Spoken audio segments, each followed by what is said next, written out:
Hello friends, welcome to MCQ वाला। तो देखिए फ्रेंड्स, बिहार दरोगा का एग्ज़ाम नज़दीक आ गया है। तो इस क्रम में जो हमारा टेस्ट सीरीज चल रहा है रुक्मणी पब्लिकेशंस का, जिसमें कुल 30 सेट है और अभी तक हमने 23 कंप्लीट करा रखे हैं। आज की सेशन में हम देखेंगे सेट नंबर 24 को। अगर आपने 23 नहीं देखा है तो जाकर प्लेलिस्ट में सारी वीडियोज़ को अच्छे से ध्यान से देख लीजिएगा।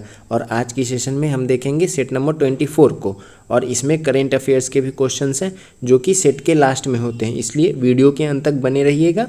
और चैनल पे पहली बार विजिट कर रहे हैं तो चैनल को सब्सक्राइब करके ज़रूर जाइएगा और बेल आइकन प्रेस करके चैनल से ज्वाइन रहिएगा, ताकि कोई भी वीडियोज़ की नोटिफिकेशंस आपको मिल जाए। चलिए आज की सेशन को स्टार्ट करते हैं। आज की सेशन सेट नंबर 24 का क्वेश्चन नंबर 1, पंचशील की मुख्य विशेषता क्या है। तो पंचशील समझौता है क्या, ये किससे जुड़ा हुआ है। तो ये भारत और चाइना के बीच जो है ये 29 अप्रैल 1954 में किया गया था। उस समय के प्रधानमंत्री पंडित जवाहरलाल नेहरू और चाइना के प्रधानमंत्री चाउ एन लाई के बीच ये संयुक्त जो पंचशील समझौता है ये किया गया था। इस पंचशील समझौते के अंदर 5 बातें रखी गई थी। क्षेत्रीय अखंडता और संप्रभुता के लिए परस्पर सम्मान, दूसरा है आपस में गैर आक्रामकता, तीसरा है आपस में गैर हस्तक्षेप, चौथा समानता और पारस्परिक लाभ, और पांचवा था शांतिपूर्ण सह अस्तित्व। लेकिन चाइना ने इसे 1962 में तोड़ दिया पंचशील समझौते को और भारत पे आक्रमण कर दिया था। तो इसका मुख्य विशेषता क्या था। तो मुख्य विशेषता था देशों के मध्य मित्रता और शांतिपूर्ण सह अस्तित्व। तो option D is the right answer. Second number है, भारत के उपराष्ट्रपति के संबंध में कौन सा कथन असत्य है। तो उपराष्ट्रपति के कथन संबंध में कौन सा असत्य हो जाएगा। तो ये हो जाएगा कि उपराष्ट्रपति का चुनाव भारत का राष्ट्रपति करता। Option C is the right answer. उपराष्ट्रपति का जो चुनाव होता है वो राज्यसभा और लोकसभा के जो सदस्य होते हैं वो करते हैं, ना कि राष्ट्रपति करते हैं। और उपराष्ट्रपति जो होते हैं ये राज्यसभा के पदेन अध्यक्ष भी होते हैं, इसको भी ध्यान में रखना है। और इनका कार्यकाल 5 वर्ष का होता है। और क्या होता है कि इनको जो अपने पद की शपथ है वो राष्ट्रपति या उनके द्वारा नियुक्त किसी भी व्यक्ति के द्वारा दिलवाई जा सकती है। तो इसको याद रखना है। क्वेश्चन नंबर 3, सिक्किम भारत का एक राज्य बन गया था। तो कब बन गया था सिक्किम भारत का राज्य। तो 36वां संविधान संशोधन के तहत सिक्किम जो है भारत का राज्य बन गया था। 35वां जो था इसके तहत सिक्किम भारत का एक सह राज्य बना था। लेकिन 36वें संविधान संशोधन के तहत सिक्किम पूर्ण राज्य बन गया था और ये देश का 22वां राज्य बना था उस समय के अनुसार। और देखते हैं कुछ और, जैसे कि हिमाचल प्रदेश को पूर्ण राज्य का दर्जा कब मिला था। तो ये मिला था 25 जनवरी 1971 को। इसको भी नोट रखेंगे। मणिपुर, त्रिपुरा और मेघालय इसको मिला था पूर्ण राज्य का दर्जा, वो हो जाएगा 21 जनवरी 1972 को। इसको भी नोट रखेंगे। क्वेश्चन नंबर 4, साइमन कमीशन पहली बार भारत आया था। तो साइमन कमीशन भारत कब आया था। तो साइमन कमीशन जो है ये 1928 में भारत आया था। इसका जो गठन है ये 1927 में किया गया था। तो इसको नोट रखेंगे। और ये भारत आया था 1928 में। इसमें जो है वो सभी सदस्य ब्रिटेन के थे, इसलिए इसे श्वेत कमीशन भी कहा जाता है। और साइमन कमीशन से एक जुड़ा हुआ नारा है कि साइमन वापस जाओ। ये नारा किसने दिया था। तो ये यूसुफ मेहर अली के द्वारा दिया हुआ था। इसको नोट रखेंगे।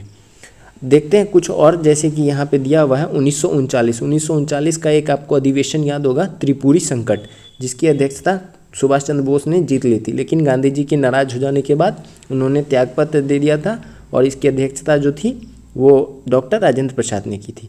1942 में क्या हुआ था। तो 1942 में 9 अगस्त 1942 को भारत छोड़ो आंदोलन की शुरुआत हुई थी। तो इन सब बातों को भी नोट करते रखना है। साथ ही साथ आप देख रहे होंगे कि हर एक क्वेश्चन से आपका 2-3 क्वेश्चन इसी में हेल्प हो जा रहा है। तो अच्छे से वीडियो के अंत तक बने रहिएगा। तो चलिए देखते हैं क्वेश्चन नंबर 5, समुद्र तल पर पृथ्वी के केंद्र के सबसे निकट स्थान है। तो कौन सा हो जाएगा। ये हो जाएगा उत्तरी ध्रुव। Option A. यह कहाँ पे है। ये आर्कटिक महासागर में पड़ता है और यहाँ पे अत्यधिक ठंड पड़ती है। तो इसको ध्यान में रखेंगे। सबसे पूछ रहा है केंद्र के सबसे निकट स्थित स्थान, तो ये हो जाएगा उत्तरी ध्रुव। कर्क रेखा कितना है। तो 23.5 डिग्री नॉर्थ को बोलते हैं कर्क रेखा। मकर रेखा किसको बोलते हैं। 23.5 डिग्री साउथ को बोलते हैं। भूमध्य रेखा 0 डिग्री को बोलते हैं। और पूछे कि व्यापारिक पवनें क्या होती हैं। तो ये 0 डिग्री, ये 30 डिग्री नॉर्थ, 30 डिग्री साउथ, इसके बीच जो चलने वाली हवा होती है ये व्यापारिक पवनें कहलाती हैं, तो इसको भी नोट रखेंगे। क्वेश्चन नंबर 6, एस्परांटो क्या है? तो एस्परांटो जो है यह एक विश्व भाषा के रूप में कार्य करने के लिए बनाई गई एक कृत्रिम भाषा है, इसको ध्यान में रखेंगे। Option D is the right answer. इसका अर्थ क्या होता है एस्परांटो का? इसका अर्थ होता है आशा रखने वाला, आशा रखने वाला, इसको ध्यान में रखेंगे। क्वेश्चन नंबर 7 है, विभिन्न राज्यों और उनके लोकप्रिय नृत्य इस प्रकार दिए गए हैं, सूची 1 को सूची 2 से मिलाना है। तो आंध्र प्रदेश का क्या हो जाएगा? ये हो जाएगा बुर्रा, ए का 2। असम का क्या होगा? बिहू। हिमाचल प्रदेश का क्या हो जाएगा? नाटी। और राजस्थान का क्या हो जाएगा? झूमर। तो कौन सा कूट सही हो जाएगा? ए का 2, बी का 1। तो option B is the right answer. Question number 8, भारत में जन्मे 2 अमेरिकी नागरिक जिन्हें विज्ञान के क्षेत्र में नोबेल पुरस्कार मिला था, कौन थे वे? तो वो जो 2 नागरिक हैं वो है हरगोविंद खुराना और S Chandrasekhar. Option D is the right answer. Hargobind Khorana को कब मिला था? 1968 में मिला था। किस चीज़ के लिए? चिकित्सा के क्षेत्र में। और चंद्रशेखर को कब मिला था? 1983 में। किस चीज़ के लिए मिला था? तो भौतिक शास्त्र के लिए। इसको भी ध्यान में रखेंगे। पूछ ले कि नोबेल पुरस्कार की शुरुआत कब से हुई है, तो वह 1901 से दिया जा रहा है, इसको भी नोट रखेंगे। क्वेश्चन नंबर 9 है, एक वयस्क भारतीय हाथी का भार लगभग है। तो हाथी का वजन पूछ रहा है, तो हाथी का वजन जो होता है वो लगभग 1 क्विंटल होता है, यानी 1000 किलोग्राम होता है। हाथी जो है ये सबसे भारी पशु है अभी तक, मतलब पृथ्वी पे वर्तमान में। क्वेश्चन नंबर 10, निकोलस कॉपरनिकस प्रसिद्ध है किस चीज़ के लिए? कॉपरनिकस ने कौन सा सिद्धांत दिया था? यह बताने के लिए कि ग्रह सूर्य के चारों ओर चक्कर लगाते हैं, न कि पृथ्वी के। Option B is the right answer. Copernicus ने ही यह बताया था कि पृथ्वी अपनी धुरी पे घूमती है, तो इसको भी याद रखना है। और सबसे बड़ा तारा कौन है हमारे सौरमंडल का? तो वो है सन। 11 नंबर, 800 से 600 ईसा पूर्व का काल किस युग से जुड़ा है? तो ये जो जुड़ा हुआ है ये ब्राह्मण युग से जुड़ा हुआ है। Option A is the right answer. ब्राह्मण युग में ही ब्राह्मण ग्रंथ, आरण्यक और उपनिषदों की भी रचना हुई है, तो इसको नोट रखेंगे 800 से 600 ब्राह्मण युग। 12 नंबर, संगम युग में उरेयूर किस लिए विख्यात था? तो उरेयूर जो था ये कपास के व्यापार का महत्वपूर्ण केंद्र था। संगम युग में उरेयूर कपास के केंद्र का महत्वपूर्ण केंद्र था, इसको नोट रखेंगे। और इसकी जानकारी हमें कहाँ से मिलती है? तो वो संगम साहित्य से मिलती है। और कुछ फैक्ट देखते हैं, जैसे कि पहला संगम का आयोजन कहाँ पे हुआ था? पांडव की राजधानी मदुरई में हुआ था, जिसके अध्यक्ष श्री अगस्त ऋषि थे, तो इसको ध्यान में रखना है। क्वेश्चन नंबर 13, सल्तनत काल के सिक्के टंका, संसगनी एवं जीतल किन धातुओं के बने थे? तो टंका, संसगनी और जीतल जो है ये बना था चांदी और तांबे का। Option A is the right answer. Bharat में जो था प्रथम दिल्ली सल्तनत का सुल्तान इल्तुतमिश था, जिसने चांदी का टंका और तांबे का जीतल चलाया था, तो इस बात को भी नोट रखना है। पहला शासक इल्तुतमिश हो जाएगा जिसने चांदी का टंका और तांबे का जीतल चलाया था।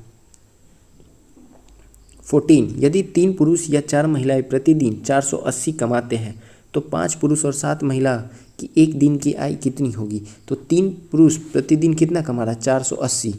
तो 5 पुरुष प्रतिदिन कितना कमाएगा? तो 480 अपॉन 3 इंटू 5, तो 3 से 160, 16 पंचे 80, 800।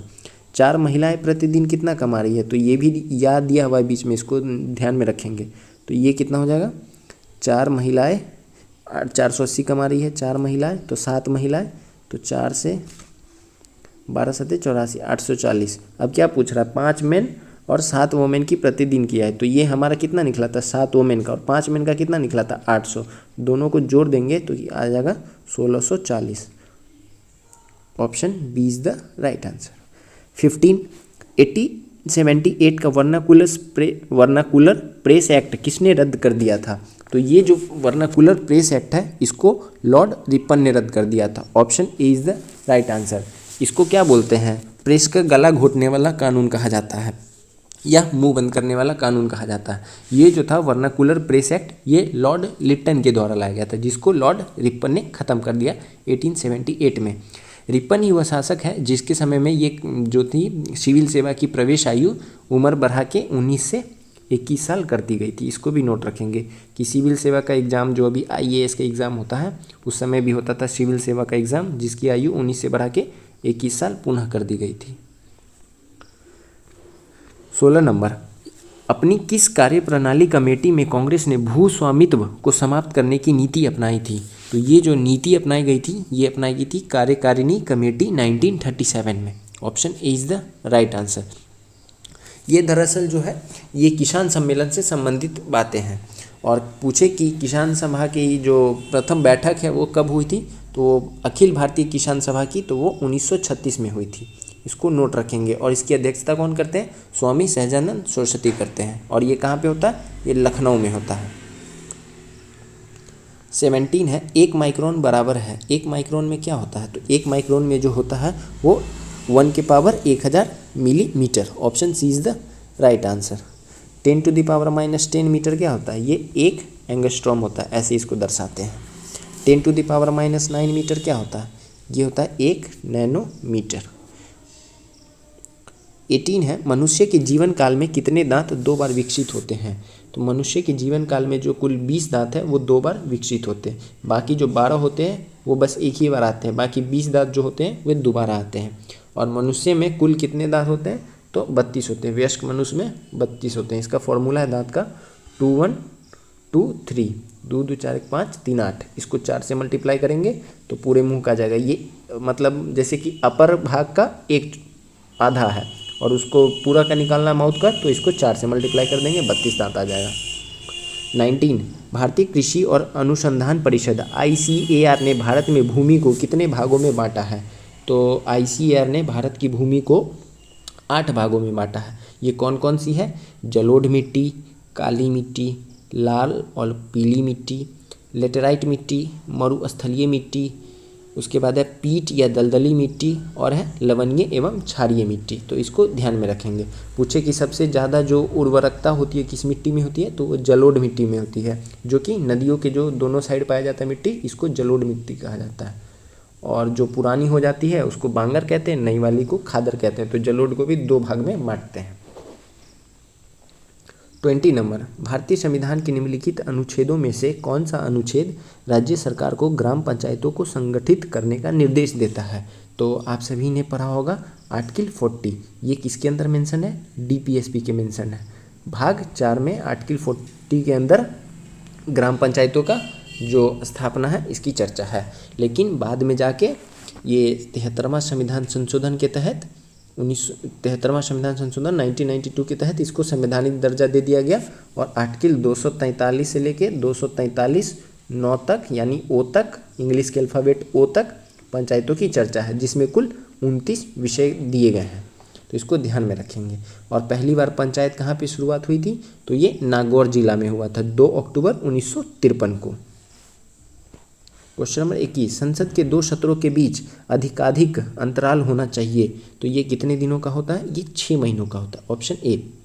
सामान्यतः भारत में यानी कि जो संसद का होता है वो 3 सत्र होता है, एक बजट सत्र, एक मॉनसून और एक शीत सत्र।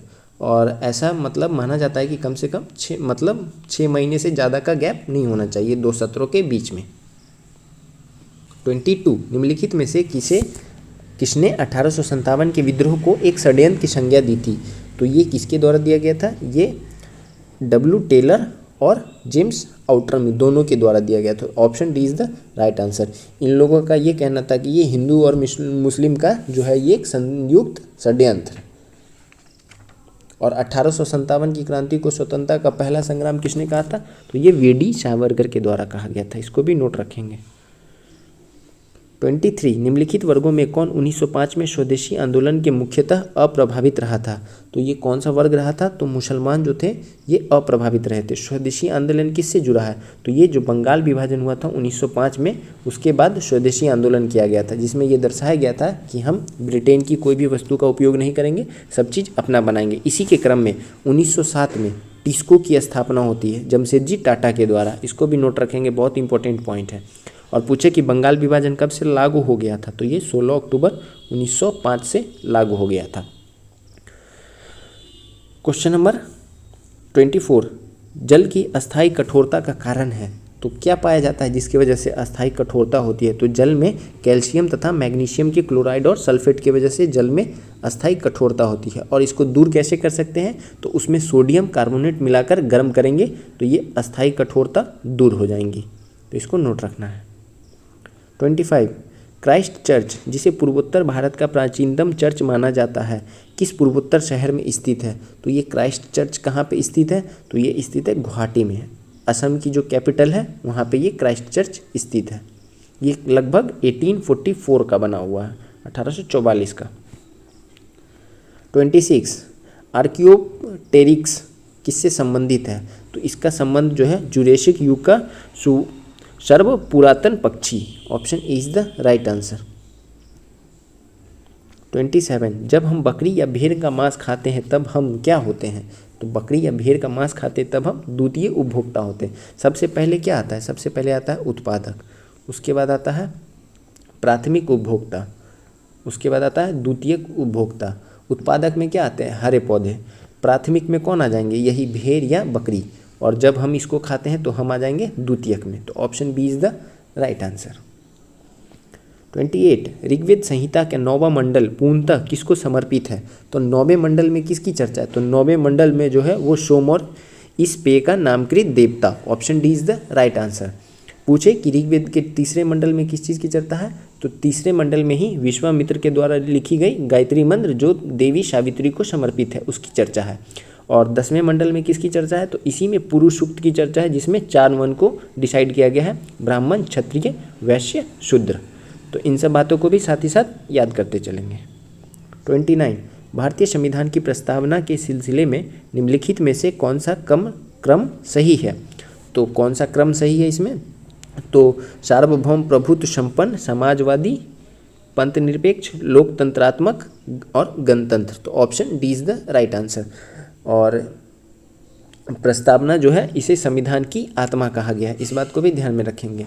और इसको संविधान सभा ने कब स्वीकार किया था? तो 13 दिसंबर 1946 को प्रस्तावना को स्वीकार किया गया था।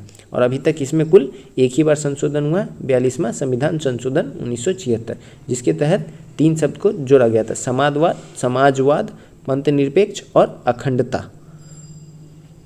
क्वेश्चन नंबर 30 संसद के दोनों सदनों का संयुक्त अधिवेशन आयोजित होता है तो ये किस क्रम में हो सकता है? तो भारत के राष्ट्रपति के निर्वाचन के लिए नहीं, इसके लिए डायरेक्ट हम सुप्रीम कोर्ट जाते हैं। उपराष्ट्रपति, इनके लिए भी हम डायरेक्ट सुप्रीम कोर्ट जाते हैं। संविधान के संशोधन से संबंधित कतई नहीं, संविधान संशोधक और मनी बिल इन दोनों पे संयुक्त अधिवेशन नहीं हो सकता है। और ऐसे सामान्य विधेयक पर विचार करने और उसे पारित करने के लिए जिस पर दोनों सदनों में मतभेद हो तो केवल कूट 4 सही है, इसलिए ऑप्शन डी सही हो जाएगा। हमारे संविधान के आर्टिकल 108 में संयुक्त अधिवेशन की चर्चा है और ये बुलाते कौन है? तो ये राष्ट्रपति बुलवाते हैं और इसकी अध्यक्षता जो होते हैं वो लोकसभा के स्पीकर करते हैं। अभी तक कुल 3 बार आ चुका है संयुक्त अधिवेशन, 1961 में, 1978 में, 2002 में। ये आया था एक 1961 में दहेज प्रथा निषेध, 1978 में भारतीय बैंकिंग विधेयक और 2002 में आया था आतंकवाद निवारक विधेयक यानी पोटा पे। तो इन सब बातों को याद रखना है। 31 पृथ्वी पर मरुभूमि होने की संभावना अधिक रहती है तो ये कहाँ पे रहती है? ये 23 डिग्री अक्षांश के पास रहती है। Option B is the right answer. 32 किसी परमाणु नाभिक का आइसोटोप वह नाभिक है जिसमें क्या पाया जाता है? प्रोटॉन की संख्या वही रहती है परंतु न्यूट्रॉन की संख्या भिन्न होती है। Option B is the right answer. जैसे कि C6-12 और C6-14, तो इसमें प्रोटॉन की संख्या तो वही है लेकिन न्यूट्रॉनों की संख्या अलग हो गई है। तो इसमें न्यूट्रॉन 6 है और इसमें न्यूट्रॉन 8 है, तो इसको ध्यान में रखेंगे। 33 एक 4 सेंटीमीटर ऊंची सुई को 30 सेंटीमीटर फोकस दूरी वाले अवतल लेंस के सामने 45 सेंटीमीटर की दूरी पर रखा जाता है। सुई के प्रतिबिंब ऊंचाई कितनी होगी? तो लेंस का फॉर्मूला होता है 1/v - 1/u बराबर 1/f और आवर्धन क्षमता जो इसकी निकाली जाती है m की, वो निकाली जाती है v/u से। इस दोनों इक्वेशन पे वैल्यू को पुट करके सॉल्व करेंगे तो आपको प्रतिबिंब की ऊंचाई जो आएगी वो आएगी 1.6 centimetre. Option B is the right answer. 34, एक कमीज को 825 में खरीदकर सुनिधि इसे 32% के लाभ पर बेच देती है, कमीज का विक्रय मूल्य कितना होगा? तो 825 में खरीदी, 32% का लाभ हुआ, यानी 825 में 32, 100 पे 32 का, तो 132/100। इसको सॉल्व करेंगे, आंसर आएगा 1089। Option D is the right answer.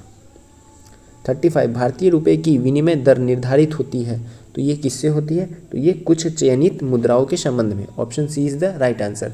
Bharat में जो है मुद्रा के विनिमय दर और नियामक और नियंत्रण ये किसके द्वारा किया जाता है? आरबीआई के द्वारा किया जाता है, क्योंकि वो सर्वोच्च संस्थान है भारत में रुपयों को लेके, या मौद्रिक नीति वगैरह जो भी बनाना हो वो कौन बनाती है? आरबीआई।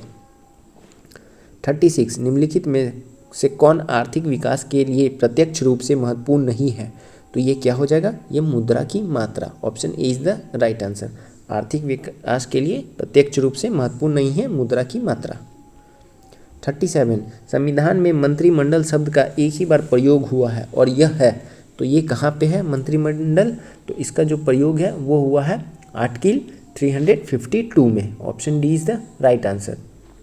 ये कब जोड़ा गया है? तो 44वें संविधान संशोधन 1978 के तहत मंत्रिमंडल शब्द को आर्टिकल 352 के साथ जोड़ा गया है, जिसमें ये कहा गया है कि राष्ट्रपति जो होते हैं वो जब भी ये आपातकाल लगाएंगे तो मंत्रिमंडल की सिफारिश पे लगाएंगे, उनसे परमिशन लेके लगाएंगे, तो इसको ध्यान में रखेंगे। 38, वत्स का राज स्थित था, तो वत्स का राज कहाँ पे स्थित था? ये इलाहाबाद के पास था। Option A is the right answer. इसकी राजधानी क्या थी? तो कौशाम्बी थी, कौशाम्बी। 39, हिमालय पर्वत जिन समानांतर पेटियों में विभाजित है उनके नाम हैं, तो उनके नाम क्या है? बृहत हिमालय, लघु हिमालय और शिवालिक। जो सबसे साउदर्न मोस्ट हिमालय है उसको हम लोग शिवालिक कहते हैं, बीच वाले को लघु हिमालय, और सबसे ऊपर वाला जो है नॉर्दर्न उसको बृहत हिमालय कहा जाता है। इसको याद रखना है। 40, केंद्रीय मंत्रिमंडल ने ट्रेड यूनियन को मान्यता देने के लिए किस अधिनियम में संशोधन को हाल ही में मंजूरी दी है? तो ये किस अधिनियम में दिया गया है? ये दिया गया ट्रेड यूनियन अधिनियम 1926। Option D is the right answer. 41, निम्नलिखित में से कौन सूर्य की परिक्रमा में सबसे कम समय लेता है?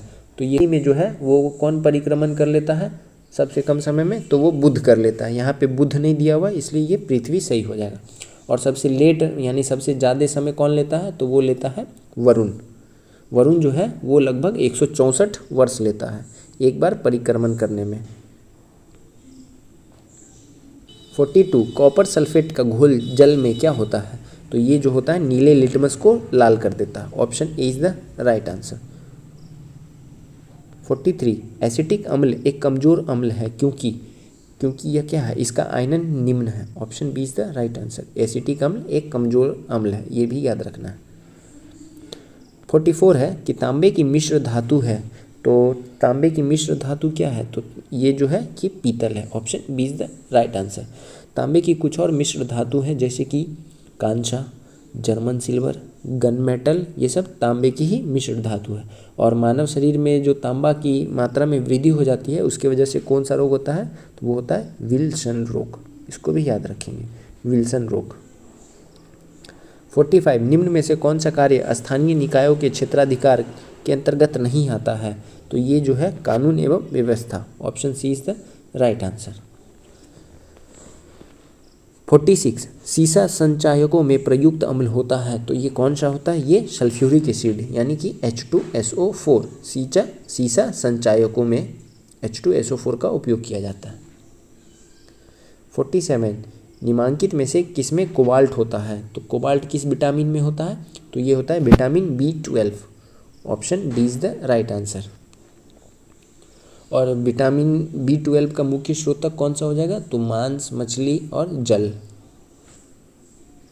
48, कृष्ण के जीवन पर लिखी गई कविता प्रेम वाटिका के लेखक कौन है?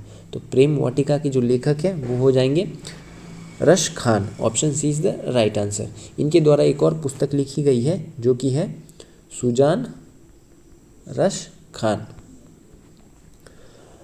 तो इसको नोट कर लेंगे। बिहारी लाल के द्वारा कौन सी पुस्तक लिखी गई है? तो ये सत्यशई लिखी गई है। और कबीर के द्वारा कौन सी पुस्तक लिखी गई है? तो वो हो जाएगा बीजक, रमैनी और शबद कबीर के द्वारा लिखी गई है, तो इसको भी नोट कर लेंगे, बीजक रमैनी शबद। 49 कवारती कहाँ की राजधानी है? तो कवारती जो है ये है लक्षद्वीप की राजधानी। लक्षद्वीप कहाँ पे है? तो ये अरब सागर में स्थित है और ये प्रभालवित्ती से बना हुआ द्वीप है, तो इसको ध्यान में रखेंगे। भारत में कुल कितने केंद्र शासित प्रदेश हैं? तो वो है टोटल अभी 8, और सबसे छोटा कौन है? तो यही लक्षद्वीप ही है। 50 गंगकोंड चोलपुरम का मंदिर बनवाया गया, तो ये किसके द्वारा बनवाया गया था? तो ये बनवाया गया था राजेंद्र प्रथम के द्वारा। Option B is the right answer. इसी के समय जो है वो चोल वंश का सर्वाधिक विकास भी हुआ है। 51 बांग्लादेश का राष्ट्रीय गान अमार सोनार बांग्ला लिखा गया था, ये किसके द्वारा लिखा गया है? तो ये रविन्द्रनाथ टैगोर के द्वारा लिखा गया है। भारत का राष्ट्रीय गान किसके द्वारा लिखा गया? तो ये भी रविन्द्रनाथ टैगोर के द्वारा लिखा गया। पूछे कि भारत का राष्ट्रीय गान सर्वप्रथम कब गाया गया था? तो ये कांग्रेस के 1911 जो कि कलकत्ता में अधिवेशन हुआ था वहाँ पे गाया गया था। और वंदे मातरम किसके द्वारा लिखा गया है? तो बंकिम चंद्र चटर्जी के द्वारा। और उसको कब गाया गया था? तो वो भी कलकत्ता का ही अधिवेशन था 1896। इसमें वंदे मातरम और इसमें जनगण मन। 52 निम्न में से कौन खरीफ की फसल है? तो खरीफ की फसल कौन सी हो जाएगी? तो ये चावल हो जाएगी। चना, गेहूं और जौ ये तीनों क्या है? ये रबी फसल है और चावल खरीफ फसल है। 53 निम्न में से कौन सा बांध गंगा नदी पर बनाया गया था? तो कौन सा बांध है? तो ये टिहरी बांध, ऑप्शन सी, तो इसको ध्यान में रखना है। 54 स्मृति मंधना किस खेल की चर्चित खिलाड़ी हैं? तो ये जो है ये क्रिकेट की चर्चित खिलाड़ी हैं। 55 मनुष्य के लिए अति आवश्यक पोषक तत्व है, तो ये क्या हो जाएगा? तो ये वसा, कार्बोहाइड्रेट, प्रोटीन एवं खनिज सभी हो जाएगा। शरीर में जो होती है वो ऊर्जा जो मिलती है हमें वो लगभग 50 से 75% कार्बोहाइड्रेट से ही प्राप्त होती है। इंस्टेंट ऊर्जा के लिए हम कार्बोहाइड्रेट का ही उपयोग करते हैं। और प्रोटीन क्या करता है? हमारे शरीर के विकास के निर्माण में सहायक देता है। लगभग 15% जो शरीर का विकास होता है वो प्रोटीन की सहायता से ही होता है। 56 पौधे प्रकाश संश्लेषण में उपयोग करते हैं, क्या उपयोग करते हैं? तो पौधे जो होते हैं वो कार्बन डाइऑक्साइड, जल एवं सूर्य का प्रकाश उपयोग करते हैं। Option B is the right answer. 57 मोमबत्ती की लौ का बाहरी भाग नीला होता है क्योंकि यह संपर्क में आता है, किसके संपर्क में आता है? तो हवा के संपर्क में आता है। कोई भी चीज़ कब जलती है? जब उसे ऑक्सीजन प्राप्त होती है। और मोमबत्ती जो है ये पैराफिन वैक्स का बनता है, इसको भी ध्यान में रखना है, पैराफिन वैक्स। 58 बच्चों के गुब्बारों को फुलाने के लिए किस गैस का उपयोग किया जाता है? तो ये हीलियम गैस का उपयोग किया जाता है। ये बहुत ही हल्का गैस होता है इसलिए इसका उपयोग किया जाता है बच्चों के बैलून में इसका। 59 सर्वाधिक इलेक्ट्रोनिगेटिव तत्व है, तो ये कौन हो जाएगा? तो ये हो जाएगा आपका fluorine. Option A is the right answer. और सबसे प्रबल ऑक्सीकारक पदार्थ कौन हो जाएगा? तो ये भी फ्लोरीन ही हो जाएगा। 60 भौतिक अथवा रासायनिक तुला दो पल्ला किस सिद्धांत पर काम करता है? तो ये काम करता है मोमेंट के सिद्धांत पे। Option A is the right answer. 61 सुबह के समय यदि हवा में धुआं अधिक हो तो कोहरा भी अधिक होता है, क्योंकि क्या होता है कि वायु में मौजूद जलवाष्प धुएं के कणों पर जमा हो जाते हैं। Option C is the right answer. इसकी वजह से क्या होता है? धुआं भी अधिक होता है और कोहरा भी अधिक होता है। 62 कनिष्क कुषाण वंश का राजा था, तो कनिष्क जो था ये कुषाण वंश का तृतीय राजा था। पूछे कि कुषाण वंश की स्थापना किसने की थी? तो ये कुजुल कनफडिस हो जाएगा। और कनिष्क के समय में ही चौथी बौद्ध संगीति भी हुई थी कश्मीर में, इसको भी ध्यान में रखना है, जिसकी अध्यक्षता वसुमित्र करेंगे और उपाध्यक्ष अश्वघोष होंगे। और कनिष्क के द्वारा ही 78वीं एडी में एक शक संवत चलाया जाएगा, तो इसको ध्यान में रखना। और ये भारत सरकार के द्वारा आज भी उपयोग किया जाता है। 63 वनों का प्रबंधन एवं रख रखाव का विज्ञान है, तो ये किससे संबंधित है? वनों का प्रबंधन, तो ये संबंधित है silviculture. Option B is the right answer. Pisciculture किससे संबंधित है? तो ये मत्स्य पालन से। सेरी कल्चर किससे संबंधित है? तो रेशम कीट से। और एपी कल्चर पूछे ये किससे संबंधित है? तो मधुमक्खी पालन से। 64 लिग्नाइट को प्रायः कहा जाता है, क्या कहा जाता है? तो लिग्नाइट को ब्राउन कोल कहा जाता है। कोयला होते कितने प्रकार के होते हैं? एंथ्रासाइट, बिटुमिनस, लिग्नाइट और पीट जो होता है ये सबसे लोएस्ट ग्रेड का कोयला होता है। 65 we have made a tryst with destiny, यह कथन है, ये किसका कथन है? तो ये जवाहरलाल नेहरू जी का कथन। Option B is the right answer. Who lives in India dies, यह कथन भी जवाहरलाल नेहरू का ही है। और करो या मरो, ये किसका कथन है? महात्मा गांधी। साइमन वापस जाओ और भारत छोड़ो, ये किसका कथन है? हमने ऊपर बता चुका है, एक क्वेश्चन आया था तो बताया था हमने आंसर, तो इसको याद रखेंगे। यूसुफ मेहर अली का है, साइमन वापस जाओ और भारत छोड़ो, दोनों नारा। 66 देखते हैं, निम्न में से कौन सा क्रम 3 धातुओं की क्रियाशीलता को सही रूप से दर्शाता है? तो ये हो जाएगा Fe, Cu और Ag। Option D is the right answer. 67 10 kilogram चूने के पत्थर से कितना चूना प्राप्त होता है? तो 10 किलोग्राम चूने के पत्थर से जो है हमें 5.6 किलोग्राम चूना प्राप्त होता है, इसको ध्यान में रखेंगे। 68 जल से 3/5 भाग भरे बीकर में बर्फ का टुकड़ा तैर रहा है, बर्फ के टुकड़े के पूर्णतः पिघलने पर बीकर में द्रव्य सतह क्या होगा?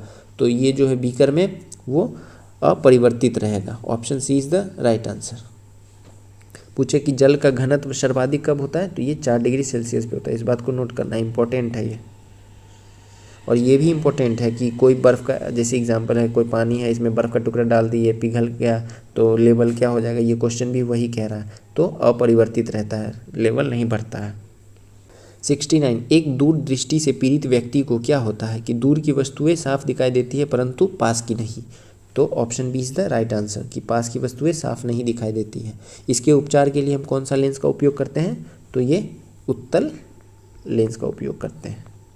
70 वस्तु से छोटा वास्तविक तथा उल्टा बिंब उत्तल लेंस द्वारा बनता है जबकि वस्तु स्थित होता है, तो वस्तु जो स्थित होता है अनंत तथा 2f के बीच में होता है। Option A is the right answer, वस्तु से छोटा वास्तविक तथा उल्टा। 71 पेट में भोजन को पचाने के लिए निम्नलिखित में से किसकी खास आवश्यकताएं होती है? तो ये होता है एंजाइम्स का। Option C is the right answer. Enzymes क्या होता है? तो ये प्रोटीन के बने होते हैं, इसको भी ध्यान में रखना। हमारे पेट में HCl, जठर रस, पेप्सिन, रेनिन, बहुत तरह के एंजाइम पाए जाते हैं। 72 कनिष्क की मृत्यु कब हो गई थी? तो कनिष्क की मृत्यु जो है वो 102 ईस्वी में हुई थी। Option A is the right answer. और इसी के समय में चतुर्थ बौद्ध संगीति भी हुई थी, इसको भी याद रखना। 73 दंत क्षय का कारण है, दंत क्षय का क्या कारण है? तो ये बैक्टीरियल संक्रमण। Option C is the right answer. दांत जो होता है वो कैल्शियम फॉस्फेट का बना होता है और बैक्टीरियल संक्रमण की वजह से उसका क्षरण होने लगता है। 74 निम्नलिखित में से कौन सा एक विषाणु जनित रोग नहीं है? तो ये कौन सा हो जाएगा? हैजा। हैजा क्या है? ये जीवाणु जनित रोग है। बाकी बर्ड फ्लू, चिकन पॉक्स और डेंगू ये सब विषाणु जनित रोग है और हैजा जीवाणु जनित रोग है। 75 सोडियम की परमाणु संख्या कितनी होती है? तो ये 11 होती है। Option B is the right answer. 18 किसका होता है? तो ये आर्गन का होता है। और 25 किसका होता है? तो ये मैंगनीज का होता है। और 21 स्कैंडियम का। 76 पाटलिपुत्रा नगर की स्थापना किस शासक ने की थी? तो ये किया गया था उदयन के द्वारा। Option B is the right answer. Udayan अपने पिता अजातशत्रु को मार के गद्दी पे बैठेगा और बाद में पाटलिपुत्र नामक शहर की स्थापना करेगा। 77 हिंद महासागर तथा बंगाल की खाड़ी के मिलन सागर में कौन सा दर्शनीय स्थल है? तो ये कौन सा है? ये रामेश्वरम है। Option C is the right answer. 78 8% प्रति वर्ष की दर से एक वर्ष 6 महीने के लिए 15,625 पर चक्रवृद्धि ब्याज क्या होगा जब चक्रवृद्धि ब्याज अर्धवार्षिक रूप से संयोजित हो? तो इसका फॉर्मूला क्या होता है? P × 1 + R/100 का पावर n - 1। इसको सॉल्व करेंगे, आंसर आएगा 1950। Option D is the right answer. 79 A B से 3 साल बड़ा है, C की आयु B से दुगनी है, A की आयु क्या है? यदि A B C तीनों का उम्र का योग इतना दिया हुआ है तो मान लेते हैं B का उम्र x है, तो A का कितना हो जाएगा? x + 3 बोल रहा है क्वेश्चन में, 3 साल बड़ा है। और C की आयु B से दुगनी है, तो C की आयु कितनी हो जाएगी? B से दुगनी। B का है ये, A का ये है और C का दिया हुआ है तो दुगनी 2x। तीनों का सम दिया हुआ है 35, यहाँ से x की वैल्यू आ जाएगी 8 और उसके बाद क्या पूछ रहा है? A का पूछ रहा है, तो 8 × 3 = 11। Option C is the right answer. 80 18 सेबों का लागत मूल्य 16 सेबों के विक्रय मूल्य के समान है, तो 18 सेब का कॉस्ट प्राइस 16 के सेलिंग प्राइस के बराबर है। तो यहाँ से रेशियो निकालेंगे cost price by selling price, तो ये आ जाएगा 16/18, 2 8 16, कॉस्ट प्राइस 8 में, बेच रहा है 9 में, यानी प्रॉफिट हो रहा है 1 का, 1/8 इंटू 100। यहाँ से प्रॉफिट परसेंट निकालेंगे तो आएगा 12.5। Option D is the right answer. 81, निम्न में से कहाँ पर गदर पार्टी की स्थापना की गई थी? तो गदर पार्टी की जो स्थापना है ये यूएसओ के सैन फ्रांसिस्को में किया गया था। किसके द्वारा किया गया था? लाला हरदयाल के द्वारा किया गया था। 82, निम्न में से किस राज्य में तांबा का सबसे अधिक भंडार है? तो तांबा जो है वो सबसे ज़्यादा राजस्थान में पाया जाता है। Option A is the right answer. 83, किस चार्टर एक्ट के द्वारा सिविल सेवकों के चयन हेतु खुली प्रतियोगिता का आयोजन शुरू करने का प्रयास किया गया? तो ये जो है ये किया गया था 1853 का चार्टर एक्ट, इसके द्वारा खुली प्रतियोगिता का प्रयास किया गया था। अब है 84, निम्न में से किस प्रधानमंत्री के द्वारा विशेष आर्थिक क्षेत्र यानी स्पेशल इकोनॉमिक जोन की स्थापना की गई थी? तो ये किया गया था लाल बहादुर शास्त्री के द्वारा। Option C is the right answer. ये कब किया गया था? 1965 के समय इसकी शुरुआत की गई थी। और ये हमारा जो स्पेशल इकोनॉमिक जोन है SEZ, ये चीन के मॉडल पे आधारित है, इसको भी ध्यान में रखेंगे। 85, अग्नाशय रस की प्रकृति होती है, तो ये किस प्रकृति की होती है? ये क्षारीय होती है। Option A is the right answer. 86, किस भारतीय बैडमिंटन खिलाड़ी ने कनाडा ओपन का टाइटल जीता है? तो यहाँ से 86 से लेकर अब 100 तक करेंट अफेयर्स के क्वेश्चन है, तो पूरा अच्छे से देखिएगा लास्ट तक। तो चलिए देखते हैं इसका आंसर क्या हो जाएगा 86 का। ये हो जाएगा Lakshya Sen. Option C is the right answer. 87, Bharat की पहली क्लोन देसी गिर मादा बछिया का नाम क्या रखा गया? तो इसका नाम रखा गया गंगा। Option A. 88, बाढ़ की स्थिति में रियल टाइम जानकारी देने हेतु फ्लड वॉच ऐप कितने राज्यों और केंद्र शासित प्रदेश में अपडेट भेजेगा? तो ये 23 राज्यों में अपडेट भेजेगा। Option A is the right answer. 89, संयुक्त राष्ट्र मुख्यालय में शहीद शांति सैनिकों को समर्पित स्मारक दिवाने का प्रस्ताव किस देश ने पेश किया है? तो ये किया गया है भारत के द्वारा। Option C is the right answer. 90, FIFA under twenty महिला विश्व कप 2024 का आयोजन कहाँ पे किया जाएगा? तो ये कोलंबिया में किया जाएगा, फीफा अंडर-20 महिला विश्व कप। 91, 27 जून 2023 को पीएम नरेंद्र मोदी ने किस रेलवे स्टेशन से 5 वंदे भारत को रवाना किया है? तो ये किस स्टेशन से किया गया है? Rani Kamlapati. Option A is the right answer. 92, भारतीय जूनियर महिला हॉकी टीम का मुख्य कोच किसे नियुक्त किया गया है? तो ये किया गया है Tushar Khandekar. Option D is the right answer. ये जो है भारतीय हॉकी टीम के पूर्व कप्तान रह चुके हैं, इन्हीं को भारतीय जूनियर महिला हॉकी टीम का मुख्य कोच नियुक्त किया गया है। 93 है, ऊर्जा संक्रमण सूचकांक 2023 में भारत की रैंक क्या है? तो भारत की रैंक जो है इसमें वो है 67वां ऊर्जा संक्रमण सूचकांक 2023। 94 है, 17वां भारतीय सहकारी महासम्मेलन 2023 कहाँ आयोजित हुआ? तो ये जो आयोजन हुआ है ये हुआ है Nai Delhi. Option C is the right answer. 95, अंतर्राष्ट्रीय संसदीय दिवस कब मनाया जाता है? तो ये मनाया जाता है 30 जून को। Option B is the right answer. कब से मनाया जाता है? ये 2018 से मनाया जाता है।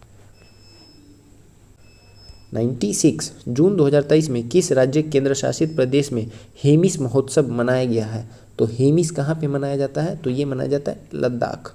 Option A is the right answer. 97, किस देश ने भारतीय क्षेत्र के माध्यम से बांग्लादेश को जल विद्युत निर्यात करने के लिए एक समझौता किया है? तो ये किया गया है नेपाल के द्वारा। Option A is the right answer. 98, Phukot Karnali जल विद्युत परियोजना के विकास हेतु भारत ने किस देश के साथ समझौता किया है? तो फुकोट कर्नाली जल विद्युत परियोजना ये भारत और किसका समझौता है? नेपाल का। Option C is the right answer. 99, green tech safety award 2023 किस संगठन को दिया गया है? तो ये दिया गया है RINL। Option D is the right answer. अब लास्ट क्वेश्चन नंबर 100, सेंझोउ 16 मिशन किस देश ने लॉन्च किया है? तो ये चाइना के द्वारा। नाम सुन के लग रहा होगा चाइनीज़ है, तो ये चाइना के द्वारा किया गया। तो आज ये हमारा सेट नंबर 24 कंप्लीट हुआ।